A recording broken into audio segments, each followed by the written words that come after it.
అక్కడ జరిగింది 2 మర్డర్లే, కానీ 8 మంది కోసం ప్లాన్ చేసినట్టుగా తెలుస్తోంది. సో ఈ మొయినాబాద్ డబుల్ మర్డర్ కేసులో సంచలన విషయాలు వెలుగులోకి వస్తున్నాయి. రంగారెడ్డి జిల్లా మొయినాబాద్ జంట హత్యల కేసులో పోలీసుల విచారణ కొనసాగుతోంది. కరీమాబీ నేరాలపై లోతుగా దర్యాప్తు చేస్తున్నారు పోలీసులు. చేసిన అప్పులు తీర్చలేక 8 మందిని చంపేందుకు ప్లాన్ చేశారు కరీమాబీ, ఆమె ప్రియుడు. ఇద్దరిని చంపి మరో 6గురిని కూడా చంపేందుకు ఫామ్ హౌస్కు పిలిచారు. మీకు ఇవ్వాల్సిన డబ్బులు వస్తాయి, నేను చెప్పిన చోటుకు రండి అంటూ మహిళలకు ఫోన్ చేసింది కరీమాబీ. వాళ్ళు వచ్చాక గొంతు నులిమి హత్య చేసి మృతదేహాలను పూడ్చిపెట్టాలని ప్లాన్ చేశారు. పోలీసు విచారణలో ఈ విషయాలు వెలుగు చూశాయి.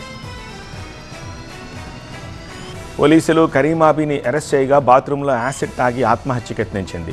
మెరుగైన వైద్యం కోసం హైదరాబాద్కు తరలించారు. కరీమాబీకి తాండూరులో బట్టల షాప్ ఉంది. నష్టాలు రావడంతో అప్పులు చేసింది.